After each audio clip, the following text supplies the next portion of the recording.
Հայաստանի մարմնամարզության հավաքականը մրցաշրջանը հաջող է սկսել։ Աշխարհի գավաթի բոլոր փուլերում մենք մեդալ ունեցանք, որոնց գերակշիռ մասը ոսկե, իսկ Արթուր Դավթյանն ու Համլետ Մանուկյանը դարձան աշխարհի գավաթի բացարձակ հաղթող։ Հավաքականի մարզչի խոսքով սաները նույնիսկ գերազանցել են սպասելիքները։ Պլանավորածից ավելի լավ եղավ, որտեղ պլանավորել էինք, որ բացարձակ գավաթը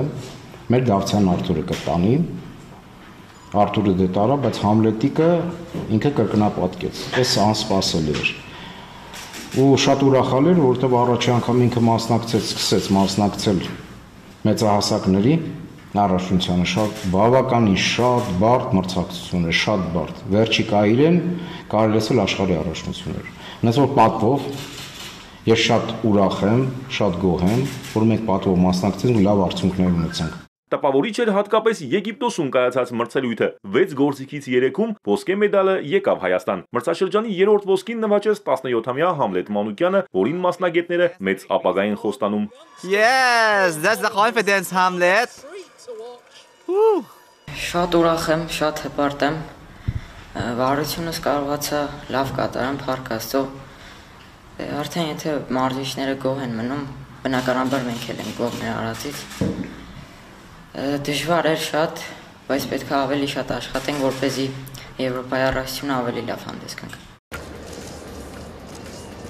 Again, that's a Վերջապես պատվո հարթակի ամենավերին աստիճանին կանգնեց նաև օղակների վարժությունում հանդես եկող Արթուր Ավետիսյանը։ He's going very well. That's lovely from Artur Avetissian of Armenia. Միշտ չէր ստացվում, մի բան պակասում էր, երկրորդ տեղ գրավել եմ, երրորդ տեղ գրավել եմ, բայց առաջինի համար միշտ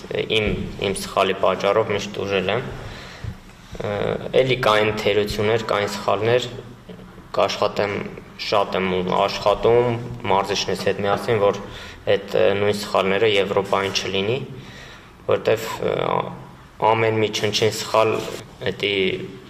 մի գույն ու մի նշան իջացնում է մեզ։ Եվրոպայի առաջնությանը պատրաստվելու համար մարմնամարզիկները շատ ժամանակ չունեն։ Ստուգատեսը կմեկնարկի մայիսի 26-ին Գերմանիայում։ Այստեղ նույնպես նշաձողը բավականին բարձր է լինելու։ Արամ Մանուկյան, Էպիկենտրոն,